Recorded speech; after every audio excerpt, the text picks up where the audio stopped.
요한복음 20장 6절 7절 말씀 봉독합니다.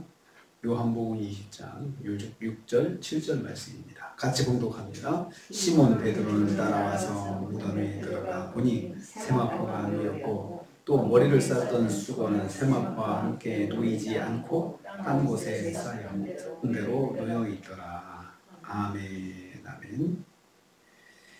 오늘 말씀은 베드로가 예수님의 빈 무덤에 들어가서 확인한 유품들에 대해서 말씀하는 것을 내용하고 있습니다. 예수님께서 부활하셨다는 사실이 초대교회 안에서는 한편에서는 그 부활의 사실을 공격하는 사람들이 참 많이 있었던 것 같아요. 그래서 부활하신 주님의 모습을 요한이 세세하게 기록을 하면서 그 자신이 확인하고 자신이 본 것들, 그리고 또 목격자들이 본 것들 그대로 기록하려고 노력을 많이 하고 있는 걸 볼 수 있습니다. 베드로가 예수님 무덤 안에 들어갔다 했습니다. 들어가 보니, 들어갔다, 무덤에 따라와서 들어갔다 이렇게 표현하고 있습니다.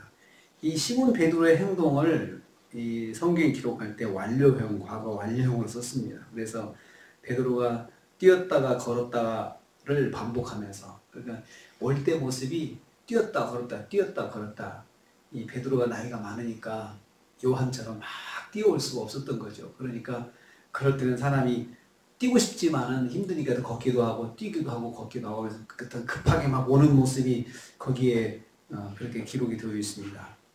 4절부터 이어지는 동사를 보면 다름질하더니 달아나서 따라와서 들어갔다 이렇게 표현하고 있거든요. 그래서 했다 이렇게 표현을 했습니다.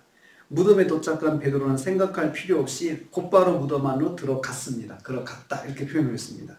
예수님의 부활의 사실을 확인하고자 하는 것이 아니고 막달라 마리아의 말대로 시신이 진짜 있는지 없는지 그것이 궁금했던 것입니다.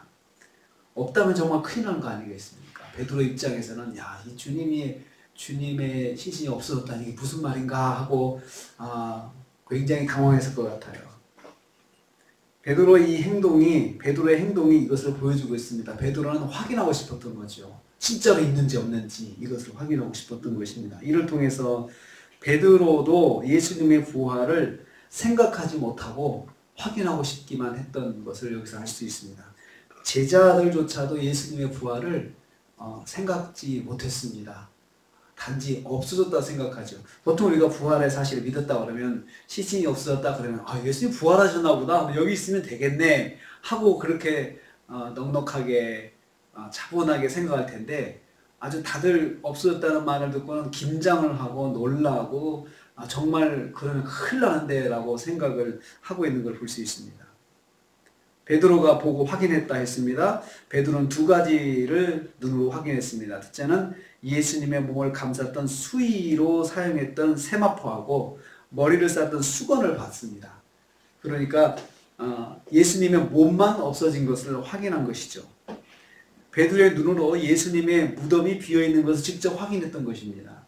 그러니까 진짜 시신이 누가 도둑질 해갔다 그러면 통째로 가져가야 되잖아요. 통째로 가져가야 되는데 그 수의는 그대로 남아있고 그냥 몸만 없어진 거로 확인한 것입니다. 베드로가 예수님의 빈 무덤을 확인하고 부활의 증인이 되는 순간입니다. 누군가가 훔쳐간 것인지 아니면 다른 일이 일어난 것인지 생각하지 않을 수가 없었을 것입니다. 생각할 여지 없이 급하게 달려온 베드로는 빈 무덤이 사실임을 명확하게 확인했습니다. 진짜 없어졌네 이렇게 생각했을 것 같아요. 진짜네 생각하네요. 진짜네 생각 다음으로 지금 예수님 그걸 부활하셨다는 이야기네? 그러면서 무덤에서 나오면서 그렇게 이야기를 해야 되지 않을까? 예수님 부활하셨나 봐. 진짜 부활하셨으니 여기 안 계시지? 라고 생각해야 되는데 그런 말은 없습니다. 주님의 부활은 베드로의 눈으로도 직접 확인한 사실이라는 거죠. 나중에 생각할 때 내가 직접 봤다. 이것을 베드로도 베드로 서신에서 이야기하고 또 요한도 봤기 때문에 이야기하고 서로 두 사람이 그 이야기를 했을 것입니다. 세 번째로 세마포와 얼굴 수건이 부활의 증거입니다. 요한은 수의였던 세마포와 얼굴을 감쌌던 그 수건의 모습에 대해서 기록하고 있습니다. 세마포와 수건이 남아있는 것이 중요합니다. 시체를 훔쳐간 것이 아니라는 점입니다. 훔쳐갔다면 수의와 수건만 남겨놓을 수 없다는 것입니다. 시간이 급한 상황에서 수의와 얼굴 수건을 일일이 벗겨낼 여지가 없었을 것입니다. 장례식 가보면은 수의는 보통 꽁꽁 싸매죠. 옷도 그렇고 얼굴 수건도 꽁꽁 싸맵니다. 그러니까 그걸 일일이 그럴 시간이 없었다는 거죠. 밖에서는 군인들이 지키고 있기 때문에 몰래 들어왔다면은 빨리 이 일을 진행해야 되니까 벗길 시간이 없는 거죠. 수건이 쌌던 그대로 놓여 있었다라고 해서 쌌던 그대로 놓여 있었다. 이 말은 둘둘 말려 있었다는 것입니다. 수건이 이렇게 둘둘 말려 있는 채로. 그러니까 얼굴 싸던 그 모습 그대로 있었고 수위도 있었습니다. 그러니까 수위하고 얼굴 쌌던 거가 좀 떨어져 있었던 거죠. 마치 매미가 허물을 벗듯이 입고 있는 상태에서 몸만 빠져나간 모양으로 남아있는 것을 말합니다. 수건과 세마포가 예수님의 부활을 입증하는 것입니다. 예수님의 시신은 도난당한 것이 아니고 신비하게 부활하신 것입니다. 이 부활의 사실을 지금 요한이 세밀하게 기록하고 있는 것입니다. 우리는 부활의 신앙을 가지고 있습니다. 이 요한복음 계속해서 이렇게 또 세밀하게 보니까는 정말 부활하신 주님에 대해서 하나하나 더 말씀을 하고 싶어하는 그런 모습이 여기 성경에 담겨 있는 걸 볼 수 있습니다. 우리의 신앙은 부활의 신앙입니다. 주님 부활하셨고 또 주님은 다시 오십니다. 그 재림의 신앙도 이어져야 하는 것입니다. 저가 믿고 우리 권사님들을 믿고 우리가 지금까지 믿어온 우리 예수님은 정말 십자가에 죽으셔서 날려 죽으셔서 그리고 부활하셨습니다. 그리고 다시 오십니다. 이것을 우리 마라나타 신앙이라고 해서 다시 오실 주님에 대한 신앙을 가지고 있습니다.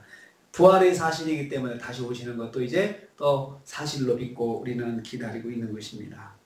오늘 부활의 증인들을 통해서 우리가 다시 한번 깨닫는 부활하신 주님, 이 믿음을 흔들리지 말고 주님 부활하셨다. 그리고 부활하셨다는 살아 역사하신다. 살아계신다.